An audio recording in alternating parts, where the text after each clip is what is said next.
Okay, so as we were hoping, Apple is indeed back on their weekly release schedule for beta updates, and they just dropped, in addition to watchOS, visionOS, macOS, we got iOS 18.4 Beta 3 one week after we had Beta 2, and we have a couple things to discuss. With Beta 2, it did bring some new features, but there are a ton to discuss in regards to Apple Intelligence and Apple's own admittance that things are running behind schedule for their personalized Siri. Most likely not going to be ready now until iOS 19. Huge disappointment. Really don't know what's going on with the software team right now, but we'll talk about that in a separate video. There was some new in Beta 2. Let's discuss that in addition to what's new here in Beta 3. Let's go. All right, so iOS 18.4 Beta 3 just finished installing, and I do want to do an actual quick temperature check for you guys on this one, simply because right when you pick it up, and even during the update, it felt significantly warmer than even what it has, and we've been pretty critical about how hot iPhones get during system updates, but it feels noticeably hotter, and you can see all around the device. If you follow the channel, you know typically in the top right hand corner is where it gets hot, but all over this device it did get pretty significantly warm during this update. Now, moving on beyond that, this download did come in at about 1.14 gigabytes for our 16 Pro Max. And jumping right into general settings and about, you can see 18.4 now has a build number of 22E5222F. The F signifies that we're getting closer to the beginning of the alphabet, and Apple is feeling more confident in this being closer to being ready for the public release than it did as of the prior couple of betas, especially since, really, God, as of beta 1, I think it had an S build. So that is a significant improvement over just a couple of updates. Definitely good to see there, but something to keep in mind. One other thing I do want to mention, the modem firmware has been updated as of beta 2 to 1.54.02. That is a good update as well. So if you were having any signal issues, that might be fixed now as well.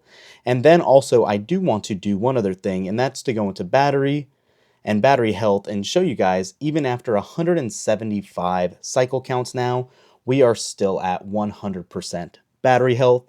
That is awesome. We're 6 months in, multiple betas being used on this device, and whatever Apple's done for this generation of iPhones, the battery capacity has withheld the test of time. Obviously still small sample size in the grand scheme of people averaging holding their phones about 3 years or so, but this is definitely good to see and a huge improvement over what it has been the last couple of years. While we're also on battery and talking about battery health, I do want to lock the phone, and not like we're expecting many new features, but battery intelligence was one of those we were hoping to see here in iOS 18.4, and clearly still nothing to see here with that. Unfortunately, that seems like it might be waiting on iOS 18.5 or even iOS 19 for that matter at this point. Now, I do want to call out one thing we've noticed right off the bat issue-wise is that for some reason, at least for us, anytime you're in your focus modes, we have Do Not Disturb turned on right now, and we were still getting notifications while we were making the beginning of this video, so we had to stop that unfortunately, but not here nor there. Just wanted to let you know that could be a small glitch with what's going on in this beta. Beyond that, 18.4 Beta 2 did introduce some new features that we've talked about with Image Playground, going in and having that new sketch style now. And we'll just do something really quick, and you can see here if you want to select sketch style, that is now an option, and it will generate your image in a new style in addition to illustration and animation. This seems to be working pretty much as it has been. It's working pretty well. Again, keep in mind that does make your device get hot as well. And then also back into settings, something that was new, if you went under notifications, you do now have priority notifications that you would need to turn on, and you can select from your apps that you want those priority notifications to come from. So I like it. This has actually been pretty helpful. I think that's probably one of the better new Apple Intelligence features that they released. And also happy to say that summary notifications have been improved in beta 1, 2, and 3 now as well. So that's definitely nice to see. There was also an update with Apple News Plus if you had it for food now. And then one of the other things that I think a lot of people might actually like, in Control Center, you can actually now have ambient music playing that you can customize to your own playlist if you choose, or else there's 4 settings that you can customize if you don't want to pick from your own playlist on that. Beyond that, one thing we didn't talk about prior that we did in beta 1 is actually going to be those new emojis that you can see right here. You do have that fingerprint, leafless tree, baggy eyes, splatter, a harp, I guess you can say, a shovel, and a beetroot or a root vegetable, whatever you want to call it.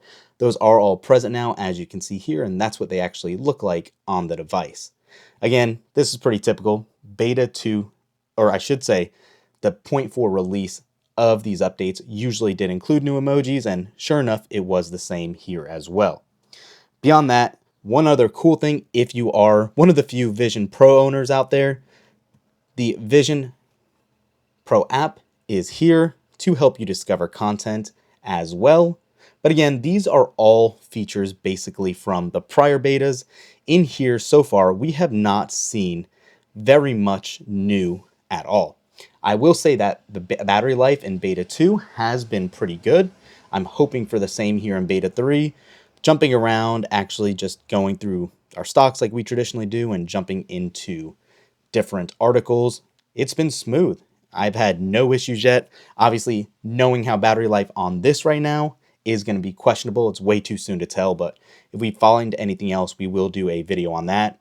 And now, if you are a new iPhone 16e user, it is capable on that device if you want to download the beta there as well.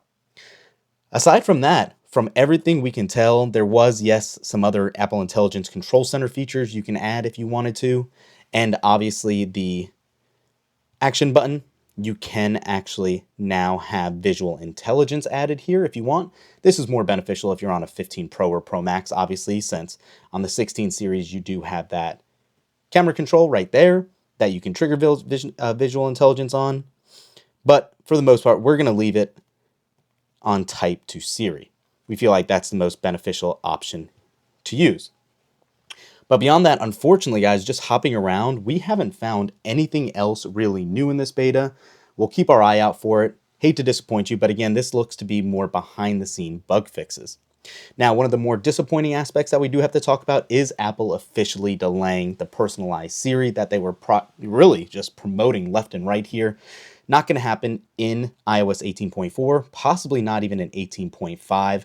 That we already know is being worked on thanks to the Mac rumor logs. Yeah, it's very disappointing. Not sure really what's going on with that, but just a call out nonetheless, we wanted to make you guys aware of. We're going to go ahead and throw this Pitaka case back on.